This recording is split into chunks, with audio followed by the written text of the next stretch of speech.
Hello mga kabahag! Kamusta po kayo dyan? Sana lahat kayo ay okay. Today ay gagawa tayo ng budget-friendly buko pandan. Ito ang ihahain namin ni Marvin sa mga kapwa namin vloggers. Sa araw na to, nagkaroon kami ng solid na Christmas party. Kaya ako sinabing solid kasi ang samahan namin dito. We are one like big happy family. So ayan at nakikita nyo naman. Ito ang mga kasama ko. O siya, umpisahan na natin. Tara at magluto na tayo. Gumamit lamang ako dito ng 2 sachet powder ng buko pandan flavor. Medyo hindi maganda yung nabili ko kasi medyo buo-buo na. Pero kahit ganun pa man, ginawan ko pa rin ng paraan. Lulutuin pa din natin ito. Gumamit ako ng 1 cup white sugar. At para maging malasa ang inyong buko pandan, gagamit po tayo dito ng pinakuloang water sa pandan para malasang malasa siya. Ayan at nakikita nyo naman, ang daming pandan na ginawa ko. Madali lang gawin to kasi unang-una, libre lang to at hinihingi sa ating mga probinsya. O yung iba dyan, maaring may tanim tayo sa ating harapan ng bahay. So eto at pinapakuluan ko na sa ating casserole.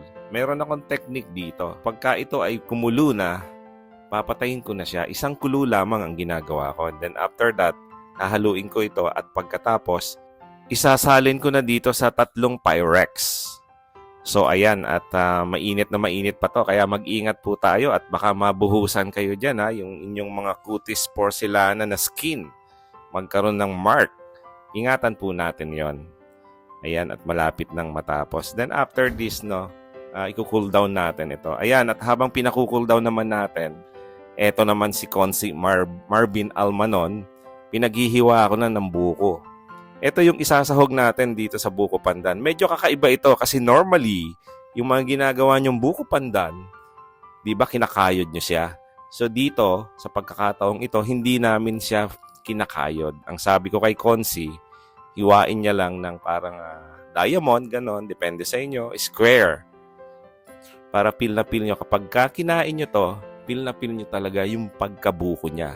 Eto at pinagsama-sama na namin yung nahiwa na buko at saka yung hiniwa na jelly lux. Buko pandan ang flavor din ng jelly lux na ginamit natin. Eto at ilalagay na natin yung 2 creme densada. Unang-una kaya creme densada ang ginamit ko, ito ay masarap. Pangalawa, budget friendly.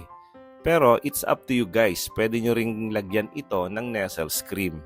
Depende sa inyong preference. Eto at inilagay ko na yung 1 lata ng condensed milk na pandan flavor. So eto at pagsamasamahin na natin at pagkatapos, haluin na natin ng may kasamang pagmamahal. Iyan talaga ang sekreto ko.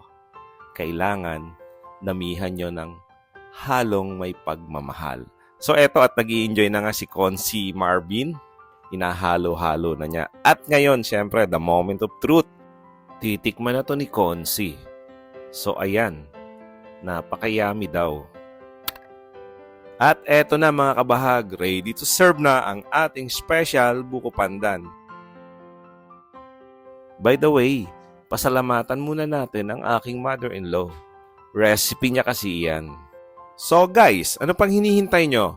Attack! So eto at umatake na nga po ang buong grupo. Ayan, nandyan na ang Team Putik. Napadaan channel. Napansin ko lang napakatahimik nila. Para bang hindi magkakabate. At eto si Bill tatawa-tawa pa. Uy, simot na simot ang kanyang plato. Ayun, katabi niya pala si Dagudmang yan. At eto naman si Mrs. Montenegro. Kasama niya siyempre si Bunker. At sa kabilang dulo, nandun naman yung staff ng Ebea. Kasama din natin dito ang napakahusay kumanta na anak ni Kian Strong. So paano guys? Thank you for watching. See you on my next video.